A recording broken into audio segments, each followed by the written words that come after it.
Oh. Okay, welcome everybody. We are here for Get Golf Course Confident with the Right Clubs, Gear Up for Confidence. And I have to tell you, this is the number one most requested topic we have had for virtual event. So Oh, we are oh, here with the PGA Tour Superstore.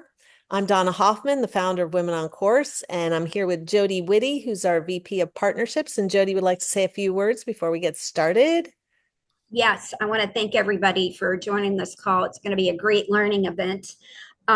Remember to learn as much as possible today. And then if you go onto our website and events, you're going to see where we're hosting a wide variety of PGA Tour Superstore events across the US regarding hardware and clubs. So you can take what you learned today, take it to the store and get a good feel for what works for you. And for members, don't forget you get a 15% off if you are a Women on Course member at all PGA Tour Superstores. So that's going to come in handy for those new clubs and bags and any other equipment that you may need.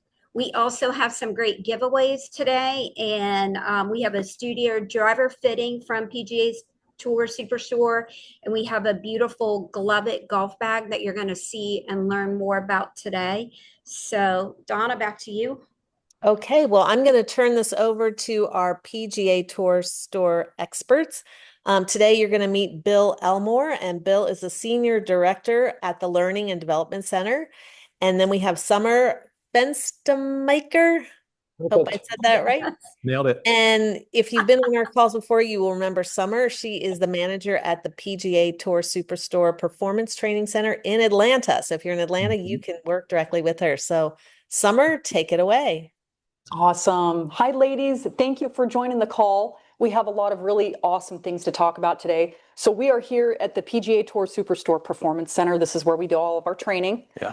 So before we kick this off, let's talk about equipment, right? And what might be right for you. So I know you're going to have a lot of questions. So we're going to go through different types of head designs and things that could work better for your game, depending on where you are with your golf goals. So that's what we're going to be talking about today, ladies. Yeah, great point, Summer. So we have a few examples of different categories of product in here. We'll talk at length about golf clubs specifically. We'll talk about package sets as an option for a purchase of equipment. And we'll talk a little bit deeper about golf bag features and benefits as well. And the goal of our session today is that you then have the information you need to walk into any store, hopefully our store, but any store, and be able to look at the product and have a basic understanding of the design characteristics of that product and if it's a good match for you or not. And one thing I do want to say before we get started, anybody on this call, in this meeting, can be fitted for equipment. You don't have to be an expert player to be fitted. In fact, you don't even have to be able to make consistent contact with a golf ball to be fitted. There are a lot of different ways to get fitted, whether it's an appointment-based fit, you spend an hour with a fitter hitting and testing a lot of pieces of equipment, or if you're brand new into the game, just looking for your first pieces of equipment, you can just have some static measurements taken, your height, your wrist to floor measurement, and even measuring your hand size. And you can pick equipment that is sized appropriately to get you started. So just keep that in mind. Just know if we talk about anything club component wise that seems really technical, it's really not as hard as it seems, and you're not as far from being able to play this type of equipment as you might think you are, right? That's right. So, Summer, we want to dive into some club design stuff. I know you and I, as club fitters, both the past and future, we feel that head design is really important in helping the golfer maximize the shots that they can create, right? So, Huge. we're going to walk through the bag real quick, Okay. talking about different head designs. Okay. And we're going to have some fun. We're actually going to start with the shortest shots first. The club we use with the shortest shots, the putter. That's So right. let's talk a little bit. I'm going to hand you a couple putter heads. Okay. Let's talk just a little bit high level about design characteristics that the ladies need to know. So if you look at these two types of putters I have, you can see the one in my left hand over here. This is, and you can zoom in on this pop if you need. This is your traditional blade, right? Now, if we look over here in my right hand, this is more of what I would call a mallet style, right?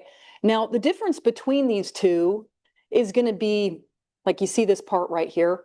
So this is the neck. there's all different types of necks. So based on your putting stroke, your fitter is going to match the neck with your stroke, as well as, like Bill was talking about, to be able to knock out the length. And even if we look at this, even the putter itself, it looks like it's about 90 degrees right here, that face, because you want to hit this shorter, obviously keep it a little lower to the ground, but even the loft matters. So to get fit for a putter is really important. Now, if we look, if I hold this up, there's a little bit of toe flow on that, right? You can see that there's a little bit of weight there, the way that hangs. So that's going to be designed for a certain person, like maybe you have a left miss and you're right-handed, right? Now, if we look, this one being a little bit bigger, this is the mallet. So you ladies have probably heard MOI, high MOI, it's huge out there, right? So moment of inertia is what it stands for. Now that is this putter, because I'm able to take mass and spread it out around the perimeter of the putter, this is going to give you more stability on off-centered strikes. So as far as forgiveness, we hear that term too. This could be more forgiving for your game than something like this. However, if you don't like looking at this and you like traditional, then this could be better, even if it recommends something like this if you get fit. So again, for these ladies, they just got to go test it. That's a good point. You can figure a lot out on a big putting green with a lot of options just through trial and error. You'd be surprised that one putter that you suddenly feels better in your hands, something about the design of that putter is a better match for the way you swing the putter. That's right. As Summer mentioned, a fitter can help guide you through that process and really dial in a putter that is going to help you make more putts ultimately, but at a minimum help you be more consistent and be able to improve with. That's right. All right. So Summer, we started with the shortest clubs. That's right. Right. So let's back away from the green a little bit and talk about the wedge. Okay. It's you need this club to be able to do a lot of different things with. So one thing to be aware of too, like if you get the standard stock wedge shaft in there, and we'll talk about this later, yeah, we could go a little bit lighter for ladies potentially, but let's look at head design, right? So head design, this is a little different. So if you've taken any lessons out there as well, my magnetic pointer, this lets me know the trajectory of the ball flight. So you can see really with the face, I just stuck that onto the face, how much loft is on this thing, right? So this is going to be for your shorter shots because we want to be able to potentially get that ball up in the air, right? Mm-hmm. Now there's all different kinds of cavity back wedge designs as well.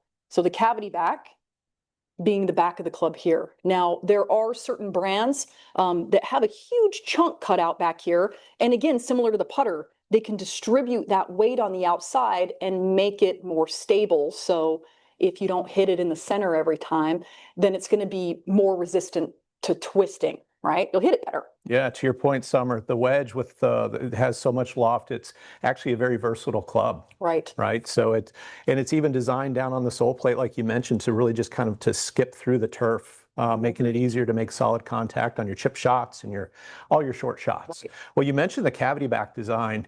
You can really see cavity back really clearly now that we transition into the irons. Now we're getting into the group of clubs you're using more intermediate range where we're hitting full swing shots into the green. Right. So with the irons, now we're looking for a little bit of height, the ability to stop the ball on the green potentially, but we're definitely looking for forgiveness. So a lot of forgiveness in this. And like you heard Bill mention the sole on that wedge just then. So that really wide sole you can see also, that's going to be what you'll see in every game improvement or super game improvement club.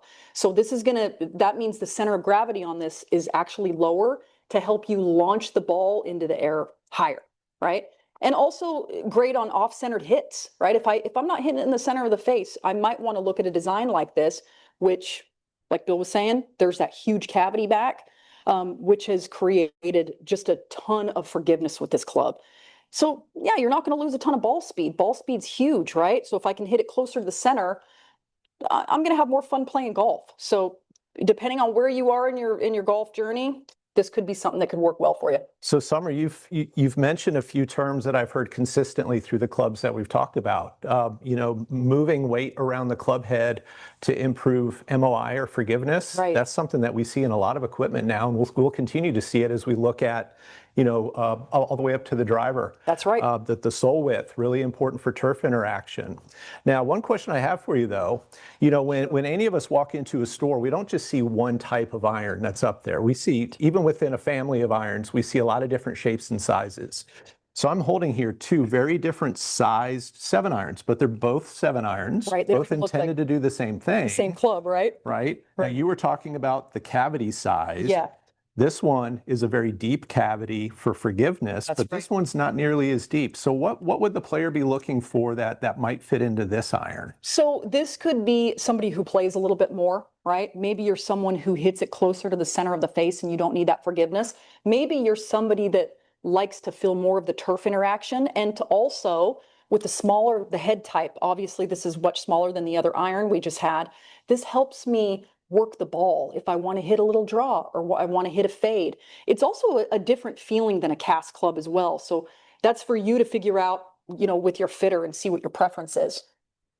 Absolutely. So my takeaways from the conversation about the different size heads, if I'm walking into a store and I see a larger profile, relatively speaking, with maybe a bigger cavity in the back, I can assume that it's designed to help us get the ball up in the air. That's exactly right. And be more forgiving on mishits. Yes. But if I see smaller profile, it's really designed for someone who's going to tend to hit the center of the face more consistently, but might then be looking to control their shots and hit shapes on purpose. Definitely right? the more advanced player, absolutely. Interesting. Yep. Okay. Yep. That's a really good tip. And that is a trend that we see in design, not just in irons, but we start to see it in woods as well. Same, right? So speaking of, we're going to skip past a couple types of clubs and we're going to go straight to the driver here real quick. Okay, right? love it.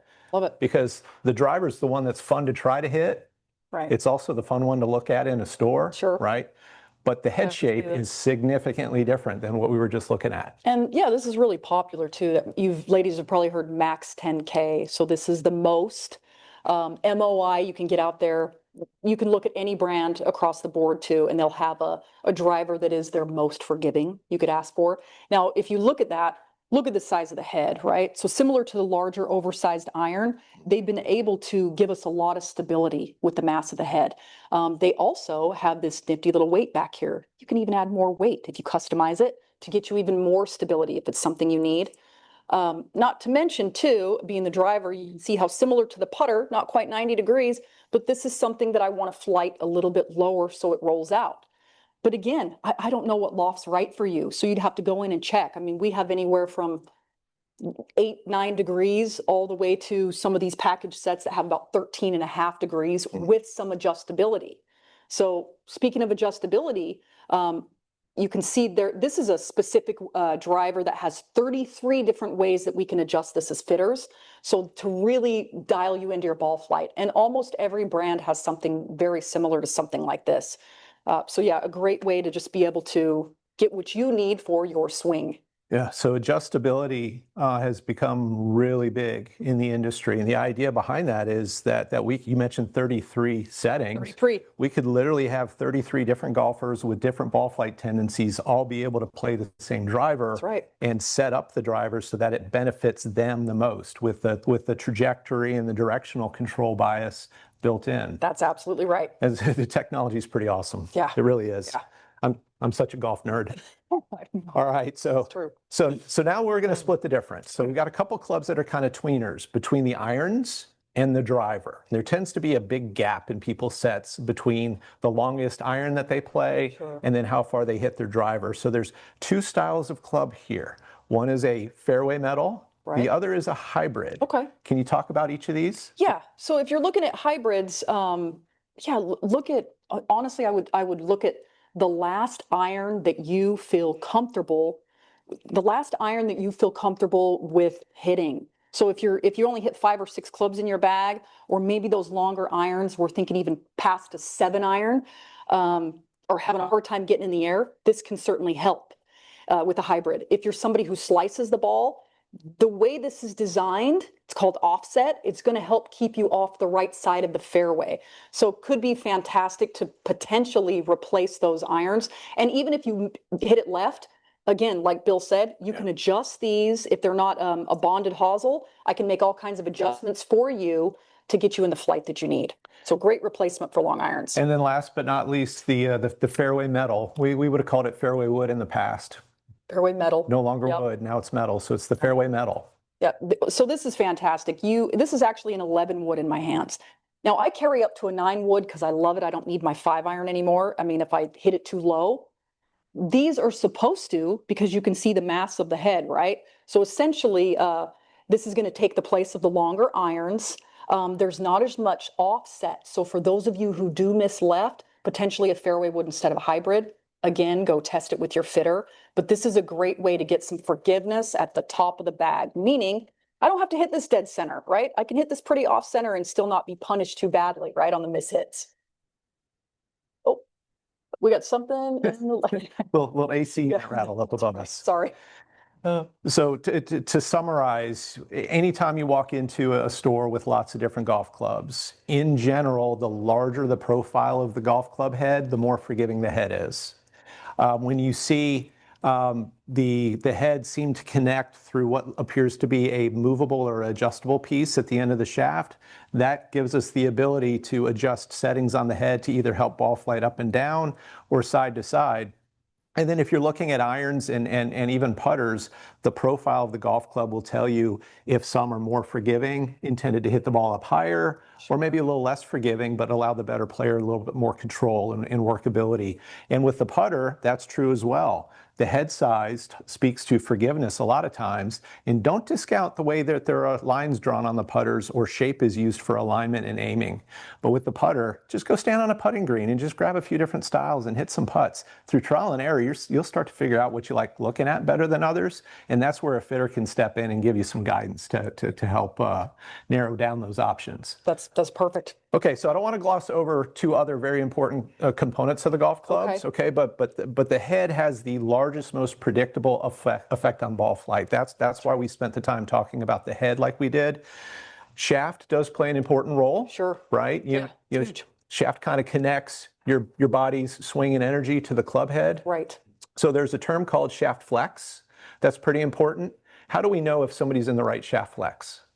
So usually if I could just look off of your club head speed potentially, Yeah. that's going to give you, usually with ladies, if you're less than 65 miles an hour with a 7 iron, so if you go get fit and you're going to be in ladies flex, same thing with the driver if you're less than 75 miles an hour. So your fitter is going to be able to tell you what flex you should be in.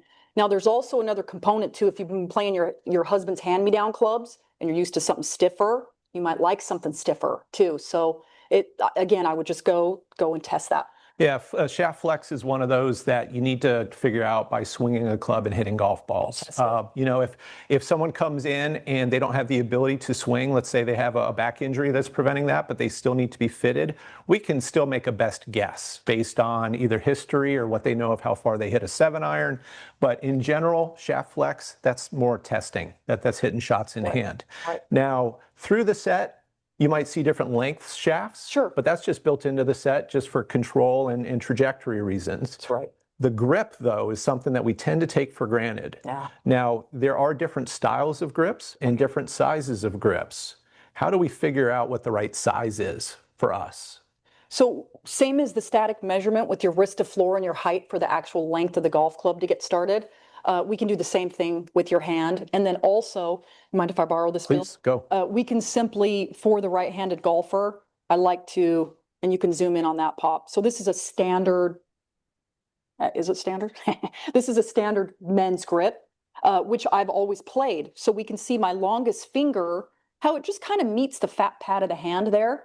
So if this were too small, I might be digging in, or if it's too big, I can't reach. But this might feel good to you to have a little bit of space there too. So we have tons of grip samples where you could actually come in and feel and test out. Yeah, where you can get hands-on. Yeah. Hundreds of options in store that you get hands-on just to see what texture you like the best. Yep, texture, exactly. Get fitted for size. So when you are fitted for your grip size, you end up playing that same size through all of your full swing clubs. That's right. Right? That's right. There's one club in the bag, though, where the grip can get very, very different than what you do on a full swing club. And I'm going to give you an example right now. So if you look at this, right, like Bill was saying, pretty different than this other putter we have over here. This is called a Super Stroke. It's a 5.0. And over here, I have a 1.0 pistol grip. Now, I would test these as well. Now, if you book in our studio, we have something called Sam Putt Lab. We can actually see how much shaking is in your hands when you putt. So if it recommends something jumbo, it'll spit out a jumbo recommendation, which is the one I have right here in red. Or if there's no shaking, it might say that your grip is this size. Yep. So come in and test and see what grip really you should be playing with. Yep. Trial and error, you get an opportunity to test different sizes through trial and error, but the science and the fitting will tell us a lot about what direction that we want to go. That's right. That's right. So Summer, as we transition out of club design, and I know we moved through pretty quickly, right? We talk about trial and error being very important, right? Right. It's important for everybody to know that anyone can come into our stores and try a club out for free. Right, there's no fee. You can come on in. We can it's first come, first serve. We can get you in the simulator technology, and we have plenty of demos for anyone to come in and just test clubs out, with no strings attached. That's right. Right. It's huge. So I have a quick question. Can I interrupt you guys real quick? Yes. So we Yes. got a couple questions in the feed. Anna says, I am playing with the standard box set, which a lot of people do. I struggle to get loft with my hybrid, so I tend to use my 6-7 iron instead. What do you suggest? Interesting. So with the differences between your irons and the hybrid, the biggest difference, other than the head profile, it's going to be shaft length. So it's very possible that the added shaft length in the hybrid is just making it a little bit more challenging for you to hit. Sure. One assumption that we tend to make when we're hitting hybrids is that we need to sweep it off the grass. But in effect, you should be taking the same descending blow through impact with a hybrid as with your irons. And that actually, the descending blow will allow the ball to launch higher off the hybrid than if we were trying to help it up a little bit. So just check that, maybe check your ball position a little bit. Sure. In a general sense, if we have someone who's struggling to get the ball airborne with a hybrid, that person may actually do better with a lofted fairway metal instead of the hybrid, just because the fairway metal has a little bit of a lower profile, a little bit of a deeper head, so that added weight can help pitch the ball up in the air. So check ball position, check that you're still taking a divot with that hybrid, but also maybe it's time to test out a lofted fairway metal as a swap. Yeah, compare it against your hybrids. Yep. Go test Thanks it. for that. Thanks for that. That was all good. One last question, but I think we're going to touch on this as we get further down into the show. But it says, what kind of beginner sets exist for lefties? And that's probably a good question too, as far as just standard clubs. And I know that Anna is a lefty, but she hits right, I think. Okay. Nice. I do. That's a perfect question, because that's the transition that we wanted to move along, right? So now, before we get to the lefty question, we're going to come right back to that. Summer, when you walk into our store, you walk into any retailer, you're going to see sections of clubs differentiated. You'll have a junior specific section, you'll have a women's specific section, and then you'll have just kind of the general men's section. Women's clubs. Right.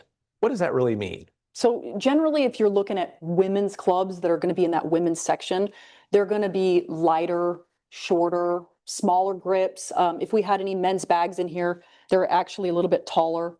Because the clubs are shorter, the bag is going to be shorter. So there may be variations in color too. You might see more golds, purples, pinks, things like that, a little bit more flashy than you might see in other sections. So the women's equipment that's built as women's, it's assumed slower club head speed, shorter length, right, and the need for higher loft typically. Yes. Okay, more flexible shaft. Okay. Right. But it is important to note that if you book an appointment for a fitting in our fitting studio, or if you go to any club fitter, their fitting components won't be differentiated men's versus women's, right? We have plenty of men who come in and get fitted into short, lightweight equipment. Right. We have plenty of women that fit into longer, a little bit heavier equipment. And to Bill's point, there's several companies that don't have women's clubs. So it's just something that's going to work for you, right? Yep. Absolutely. So go test it. So the transition then, let's start talking about the package sets. Okay. So the package sets, there's a value play in the package set. Yes. What are really the design differentiators between a package set versus just clubs that you might buy single on their own? So if we look at some of these package sets, we have anything like, let's look at the Wilson, potentially compared to the Kalea over here. So we're looking at, and I know the prices are in the chat as well, so forgive me if I don't quite know all the prices. This is around $549, and then this is up to like $18.99. Now, if we look at the difference in some of these, there's adjustability. So what we could do, if you went with this set and you are a newer golfer, notice how, if you want to zoom in on that pop too, I don't know if you can tell, this is called a bonded hosel, right? So I can't make any adjustments to this club necessarily, other than I could cut down the length for you. And a lot of these package sets, if you're under 5'3", come in petite, or if you're over 5'6", they come in 1 inch extended. So be aware to ask for, you know, or test certain lengths that are going to be good for you with that static measurement. They should know, right? Now, if we look at the Kalea, a little bit different, right? So you can see some numbers on here, Pop. So this is 13.5 degrees, but I can crank this up to 15.5 degrees, or I can go down 2 degrees to that 11.5. So there's a bit more customization here, as well as I believe there's a weight here that's right in the heel that you can add a little bit more to make head weight. So when you're looking at a package set next to standalone clubs, it's really about customization, potentially aftermarket shafts. You can switch out the grips of these as well, but you can also go and get a special order. Say you only need 5 clubs, right? You can certainly go do that and customize everything as well. So answer most of your questions. Yes, yes. No, that was good. So when we're looking at a package set, we might see different numbers of pieces included. Sure. Right? Sure. You can get all 14 or like a half set. Yep. Too. And it depends on the manufacturer as what they choose to offer. Yeah, that's true too. Now back to the left-handed question. Oh boy, lefties. Yeah. Sorry, lefties. In your experience in package sets, right? You know, kind of what percentage of package sets would you say also have left-handed comparables? Man. I know when I was in the store, Callaway does a great job, but I'm saying maybe like 30% of the brands. So some of these might not have a left-handed option, or I might have to even special order you a left-handed option. So a lot of the way it's been working of late, it depends on how the manufacturer chooses to produce that particular package set. If it's a quick drop kind of package set, a one-time run, we may see righty only. If it's a package set that they intend to have in their line or family over multiple years, there will certainly be left-handed options as well. Okay. Now the package sets that we have here, we do know that the Kalea from TaylorMade, we also know that the Reva from Callaway are both available in lefty. Yep, lefty for sure. I believe the Cobra is as well. The Cobra is, I don't know about this. Yep. PGATourSuperstore.com, our e-commerce website, does have some nice filtering options where you can identify which package sets are available in lefty pretty quickly. Right. Yep. Right. Yep. Okay. The lefties in general, a little less offering than the righties. Right. And what's nice is, I mean, you get the bag, you get the putter, you get everything. Yep. But depending on maybe more for the newer golfer, I would say package sets potentially. And as you're playing more and need that customization, I would say get your standalone clubs and get what you need. Yep. Good point. Can I cut in real quick, guys? One quick question. Sure. If they come into the store and are looking for package sets and they don't find something that fits them, I'm assuming your people at the store can steer them to a set that might be online, but you don't carry. Is that correct? Okay. Yeah, that's a great point. Absolutely. Okay. Yes. Yes. Thank you for that question. That's a great question. So Summer, something that we don't really think of very much when we talk about the package sets is the golf bag. We kind of take the golf bag for granted, right? So that is a point that we need to consider with the different package sets. Well, we just happen to have some golf bags without clubs in them that we can hold and touch and talk about. Right. Let's talk about some golf bag features and benefits. So right? if we look at these back here, you can see, depending on your lifestyle too, ladies, I don't know if you're somebody who takes a push cart, or are you riding in a cart? Are you a walker? Just things to take, into consideration. Most of these golf bags back here weigh about 6 pounds, right? Except for this one on the end here. If you are a walker, super lightweight, I believe it's just under 3 pounds. And you can see not near as many places for your clubs. This would, instead of the traditional like 14 dividers, there's only 4 here. So this would be for somebody who probably walks. And of course you have the stand on this as well. Yep. There's still a lot of pockets. I know weather resistant. All of these come with that rain hood as well. So it's really about lightweight. Yeah, it's 2.8 pounds. It's designed to save as much weight as possible for that golfer that likes to carry their clubs. even though it's designed for for it to be lightweight and to carry, if you're not tied to having lots and lots of storage, you can still put this on a golf cart and drive around and play with it. That's the way I am with my clubs. Yep, I use a stand bag and I use it everywhere, on the cart, walking, all of that good stuff. Nice. Because it has the same handle. Right, you can just put that right through your cart strap, you're good to go. Yep. Now, there are some bags that are designed specifically for use with a cart. Right. We have one very close to you there. Yeah, Right. that's right. That's Right. the King Traverse from Okay. King. Yeah, it's one of our most King popular So- cart bags. Okay, So just like you said, 6 pounds, which 6 is still pounds. lightweight for a bag of this size, but it is considerably larger with a lot more storage. Right. So If you're one of those people that are OCD about your clubs banging together, great yeah. option. So you actually have 14 rather. 14. You got 14 divided spots, one for each club right there. So you Right. always know where that club goes. Right. Absolutely. And a larger one for that fatter putter grip. That's perfect. Right. But it's got tons and tons of pockets. Put your rangefinder here. Yep, it could- has insulated waterproof pockets. It has felt lined valuables pockets. You know, it's got room for outerwear. It's got room for all the golf balls you could choose to carry around with you. You want more room? Yep. There you go. But this one, if you're going to go this route, you're probably not going to go walk 9 holes and carry this around. Probably wouldn't recommend it. It's a little bit heavier, Right. right? It's a little bit heavier. Yeah. Yeah. Great golf bag though. Yes, beautiful. So we do have the third and final style of bag we'll look at. This one happens to be from Callaway, manufactured by Callaway. This has a stand just like the Titleist bag and the double strap just like the Titleist bag, but it almost has as much pocket space and storage size and dividers at the top that the cart bag has. This is literally a tweener. So this would be one that if you're going to take it out to walk with, Right. you just leave your balls at home and all your rain gear at home, and you just carry it as light as possible. But it's very stable and substantial. It works really well on a cart as well. Got tons of storage room as well. Yep. So it's what we would consider to be kind of a hybrid between that carry bag and then the cart bag. Like it. So what's interesting, Summer, is that depending on the package set we're looking at, Right. we might see a stand bag that's a carry profile bag, or we might see a larger cart bag style. And I see right next to you, we've got examples of I think there's right here. Oh Yep. yeah, Cobra. Yeah, so the Wilson Cobra's the bag. Yeah. Or Wilson is the only one that has Yep. a stand bag. The Okay. Wilson's the stand. And this is a lot for $549. That's pretty incredible. The driver down through the putter, you get the bag. You get a hybrid in there and a fairway wood. Now, again, depending on where you are, right? In your golf goals. But something like this it could be a great way to get started as well. So when you walk into our stores, you're going to see lots and lots of different golf bags. Right. Okay. The first thing to keep in mind when you walk in is what the purpose, the main use case is for that golf bag. If you're someone that's going to walk more than half of your rounds, you're going to be out there.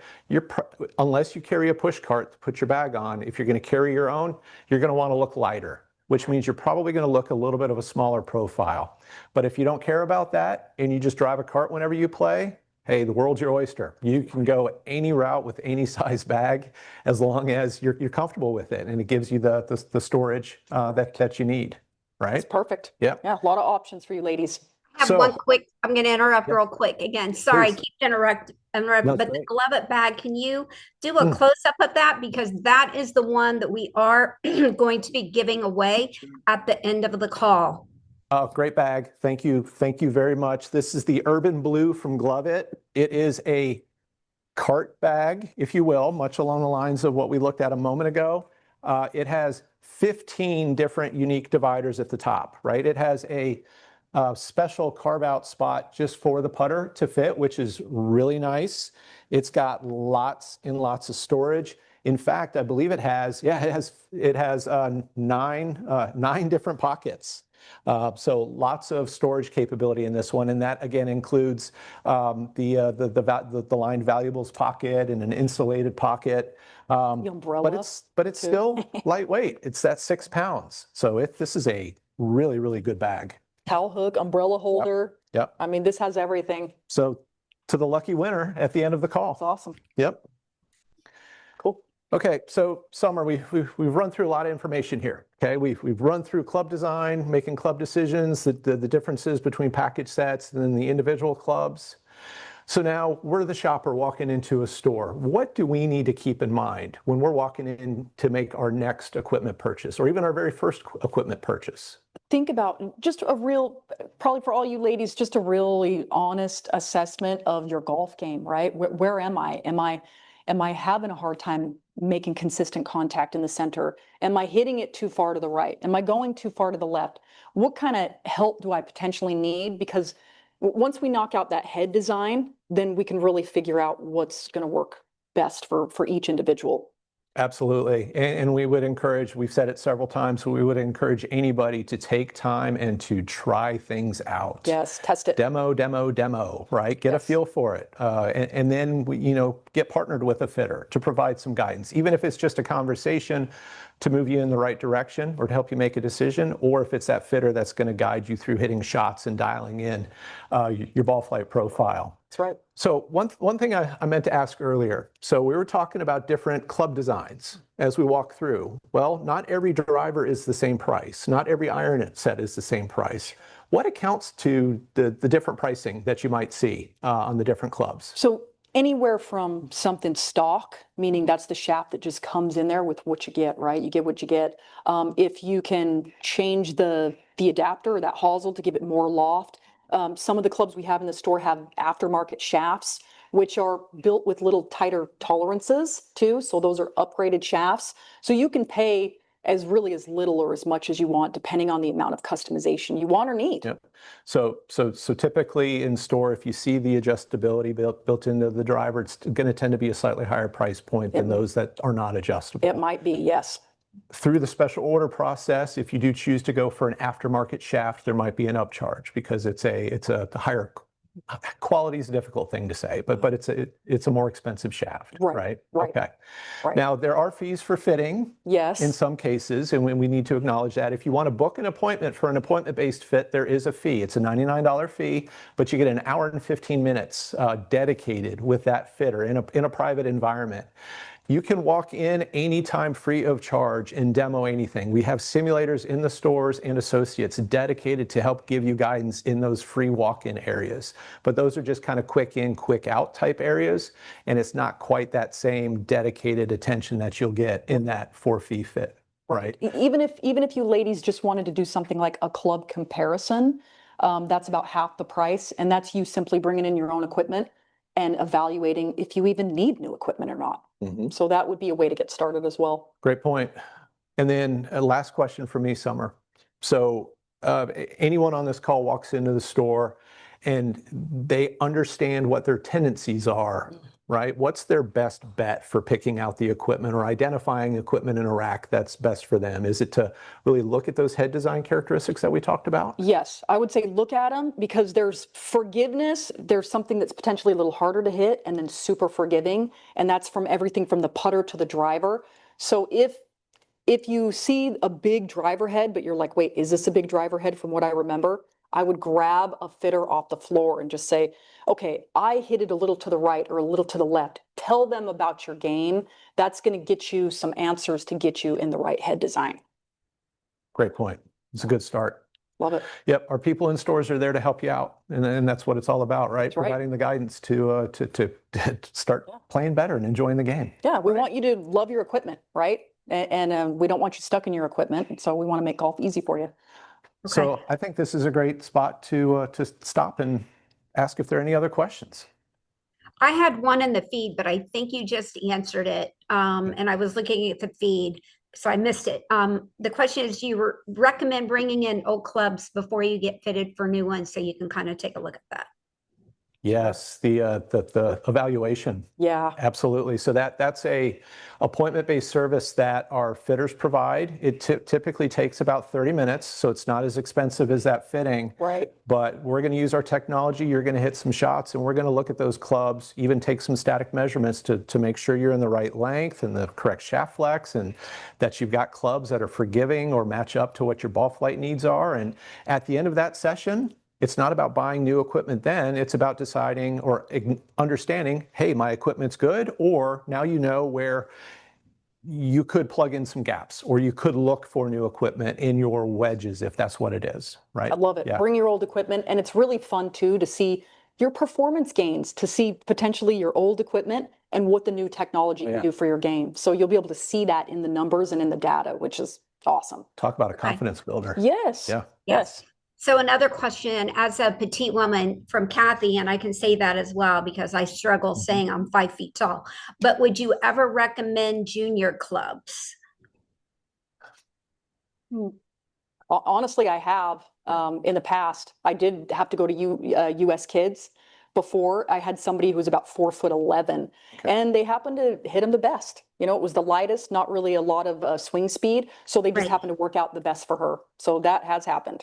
Yeah. So to add to that, length is actually the lesser of the issues there because the length can be adjusted regardless of what shaft flex or weight we're looking at. That's more about a swing speed and a shaft flex need than anything. Yeah, that's a good point. Yeah. Okay.